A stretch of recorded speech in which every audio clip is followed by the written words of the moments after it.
جیسا کہ آپ کا علم ہے کہ موضوع اسلام کی حقیقی تبلیغ و تفسیر، ایسے موضوعات اور ایسی شخصیات کی زبان سے جب جاری گزاری ہوں تو یہ چاہتا ہے کہ وقت سمجھائے، لیکن ایسا ممکن نہیں ہوتا، وقت نہیں ہوتا۔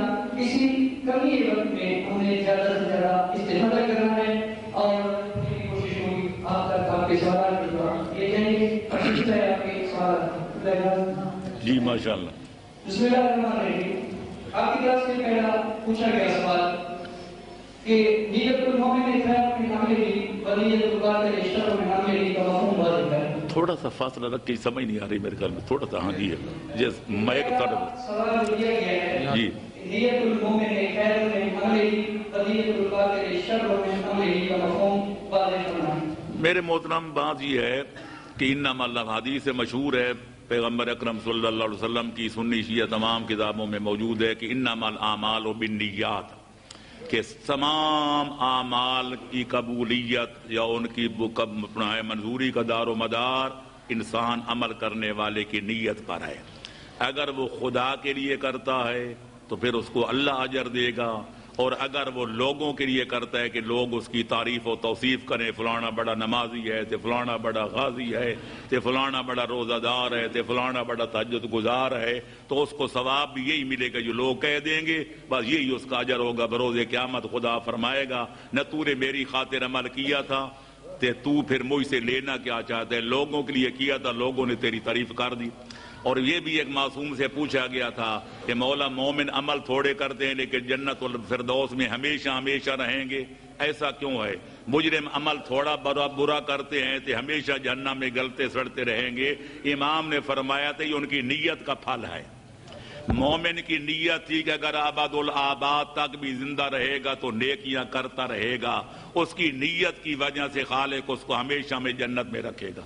اور کافر کی نیت یہ تھی کہ آباد الآباد تک بھی زندہ رہے گا، اپنے کفر و شرک پر اڑا رہے گا تو خدا اس کو ہمیشہ جہنم میں ڈالے رکھے گا، تو اس کے کفر کی وجہ سے اور اس کی بری نیت کی وجہ سے۔ تو پتہ چلا کہ نماز پڑھنا اتنا اہم نہیں، اصل نیت کے اندر خلوص پیدا کرنا اہم ہے۔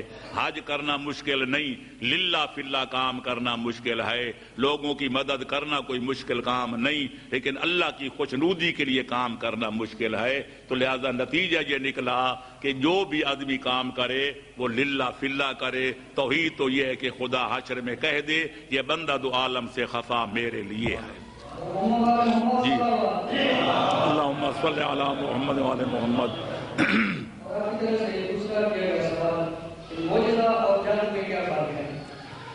میرے عزیز محترم، معجزہ اور جادو میں 10 فرق تو میں نے اپنی آسن میں گنوائے ہیں، لیکن مختصر لفظوں میں یوں کہوں گا کہ معجزہ اور جادو میں یہ فرق ہے کہ جادوگر ایک چیز کی شکل بدلی ہوئی دکھا تو سکتا ہے، حقیقت کو بدل نہیں سکتا۔ وہ دکھائے گا آپ کو کہ سنگریزی آپ کو جو ہیں وہ ماشاءاللہ آپ کو انگور نظر آئیں گے، لیکن منہ میں ڈالیں گے تو وہ سنگریزی ہوں گے، انگور نہیں ہوگا۔ لیکن معجزہ میں قلب ماہیت ہو جاتی ہے، وہ سنگریزوں کو موتی بنا سکتا ہے، موتیوں کو سنگریزہ بنا سکتا ہے، موتیوں کو انگور بنا سکتے، انگوروں کو پتھر بنا سکتا ہے، اور جب منہ میں ڈالیں گے تو تاثیر بھی بدلی ہوئی نظر آئے گی۔ لہذا وہ حقیقت ہوتی ہے، یہ مجاز ہوتا ہے، وہ نظر بندی ہوتی ہے، یہ حقیقت ہوتی ہے، وہ فراڈ ہوتا ہے، یہ اصلیت ہوتی ہے۔ اللہم صلی علی محمد و علی محمد۔ جادوگر عموماً بدماش ہوتے ہیں، بد کردار ہوتے ہیں، ناہنجار ہوتے ہیں، جو معجزہ دکھاتے ہیں وہ نبی ہوں یا امام، وہ پاک باز ہوتے ہیں، معصوم الخطا ہوتے ہیں، اللہ کے نمائندے ہوتے ہیں، ان کی شکل صورت بتاتی ہے کہ یہ حقیقت پسند ہے، یہ معاذ اللہ ایسے ویسے نہیں، تو ان کی جو ہے صورت بتاتی ہے۔ یہی وجہ ہے کہ جب جناب موسیٰ نے عصا پھینکا اور وہ سانپ اپنا اژدہا بن گیا اور ان کی جادوگروں کی رسیوں کو نگل گیا، تو ان کو پتہ چل گیا تھا، جادوگر تھے وہ جانتے تھے کہ جو حقیقت کو بدل سکتا ہے وہ جادو نہیں ہوتا، وہ معجزہ ہوتا ہے۔ اور انہیں جو رسیاں ڈالی تھی تو لوگوں کو سام نظر آتے تھے، خالق فرماتا ہے یخیل الیہم، لوگوں کے اس تخیل میں چیزیں ڈالی گئی تھی کہ شاید یہ سانپ آئیں، حالانکہ رسیاں تھیں اور ان میں پارا بھرا ہوا تھا جو دھوپ کی وجہ سے حرکت کر رہی تھی۔ لیکن حضرت موسیٰ نے عصا پھینکا، اللہ نے اژدہا بنا دیا، ساری رسیوں کو نگل گیا، تو سب سے پہلے جادوگروں کو یقین ہو گیا تھا کہ یہ فراڈ نہیں، یہ حقیقت ہے۔ جی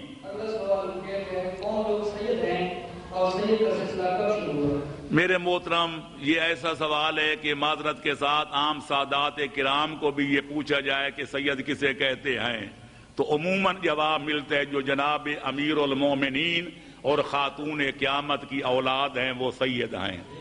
اس جواب کی بنا پر معاذ اللہ پھر نہ نبی سید رہتے ہیں تو نہ خود مولا علی، تو نہ جناب امیر کی دوسری وہ اولادیں جو دوسری بیویوں کے بطن سے پیدا ہوئیں۔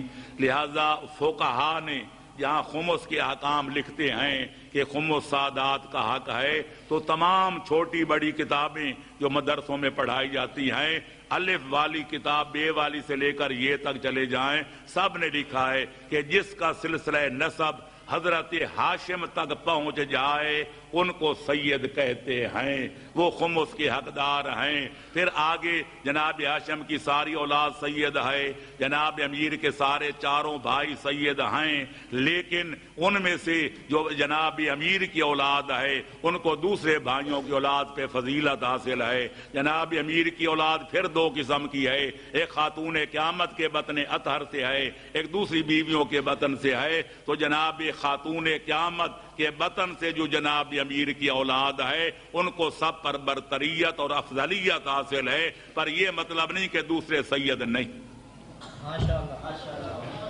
سید وہ ہے جس کا سلسلہ نسب جناب ہاشم تک پہنچ جائے، آگے درجے الگ الگ ہیں۔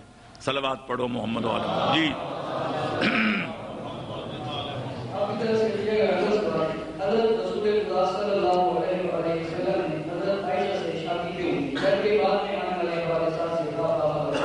یہ ایسے سوال میں گزارش کروں گا جیسے سنی شیعہ کی پھوٹ تفریق ہوتی ہو۔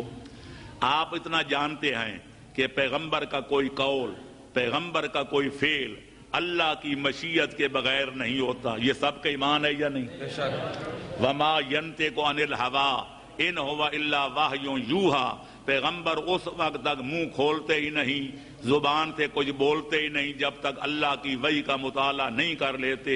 اگر یہ ایمان ہے تو پھر سوال کرنے والے کو اپنے سوال پہ نظر ثانی کرنی چاہیے کہ یہ کہنا کہ پیغمبر نے فلانے کے ساتھ کیوں شادی کی تے فلانی سے کیوں نہیں کی، فلانے کے ساتھ پیغمبر نے کیوں رابطہ رکھا تے فلانے سے کیوں نہیں رکھا، تو یہ تو پھر جو پیغمبر سے زیادہ علم کا مالک ہو یا فضل و کمال کا مالک ہو، یا ان سے زیادہ عصمت کبریٰ کے درجے پہ فائز ہو، ایسا شاید وہ کہہ سکے۔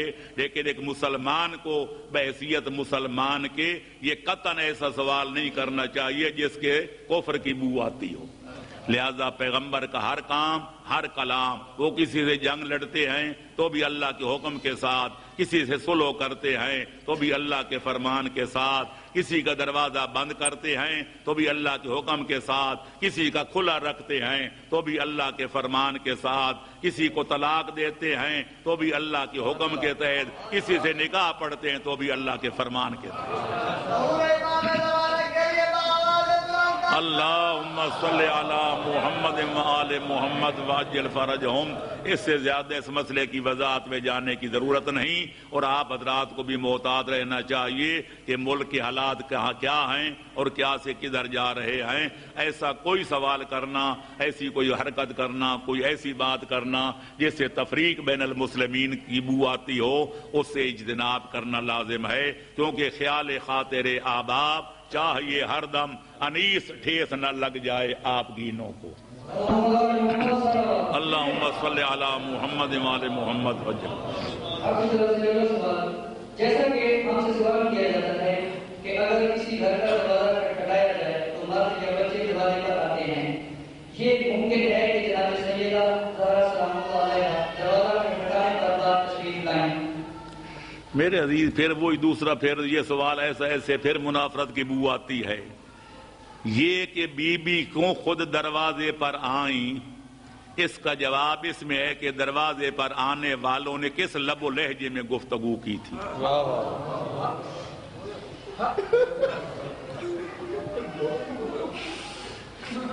وہ گفتگو کا نتیجہ تھا کہ بی بی نے کوئی بچہ نہیں بھیجا، کوئی بچی نہیں بھیجی، کوئی ملازمہ نہیں بھیجی، آ کے فرمایا تھا اس گھر کے ساتھ یہ سلوک کرو گے جس میں فاطمۃ الزہرا رہتی ہیں، بس اسی کا جواب اس میں۔ اس سے زیادہ حالات مجھے اجازت نہیں دے کہ میں اس کی توضیح میں جاؤں۔ جی جی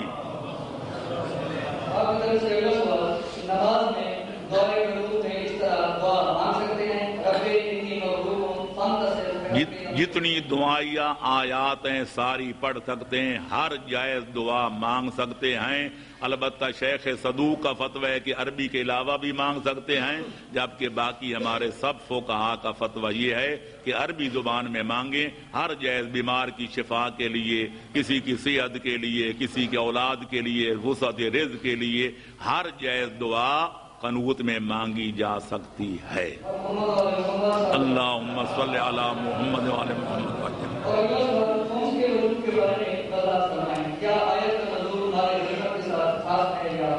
میرے محترم، یہ ایک مسئلہ ہے جس کا سنی شیعہ سے تھوڑا سا اختلاف ہے۔ ہمارے برادران اہل سنت یہ کہتے ہیں کہ خمس صرف اس مال میں واجب ہے جو اسلامی جنگ کے نتیجہ میں جب مسلمانوں کو فتح حاصل ہو کہ کفار کا مال ان کے ہاتھ آئے، وہ صرف اس کو مال غنیمت کہتے ہیں اور اسی سے خمس کے وجوب کے قائل ہیں۔ لیکن مذہب شیعہ میں اس کے علاوہ 6 چیزیں اور بھی ہیں جن پر خمس واجب ہے، اور وہ اس کا جواب یہ ہے کہ اسلام سے پہلے لفظ غنیمت کتابوں میں موجود تھا۔ عربی زبان بڑی وسیع ہے، تو جب کفر و اسلام کا کوئی جھگڑا ہی نہیں تھا، کوئی جنگیں نہیں تھیں، تو اس وقت جو غنیمت کا لفظ ہے کن معنوں میں استعمال ہوتا تھا؟ تو لہذا لغت عرب کے لحاظ سے الغنیمت کیا ہے؟ الافادہ، تو جیسا امام جعفر صادق علیہ السلام نے فرمایا واللہ ہی الافادۃ یومن بے یومن، روزانہ جو آدمی کسب کمال، کسب مال و منال کرتا ہے، جو کوئی کماتا ہے پھر کھاتا ہے، جو بچ جاتا ہے وہ مال غنیمت ہے۔ اسی بنا پر ہمارے فقہا نے یہ کہا کہ جو اس غنیمت کے علاوہ جس کو جنگ کے ساتھ خاص کیا جاتا ہے، اگر آدمی کاروبار کرتا ہے، کوئی سروس کرتا ہے، غوطہ لگاتا ہے، کوئی اس کو خزانہ مل جاتا ہے، معدنیات میں سے کوئی معدن اس کے قبضے میں آ جاتا ہے، تو ان چیزوں میں اگر وہ آدمی کے پاس پہنچ جائیں تو اس کی جو بچت ہے اس پر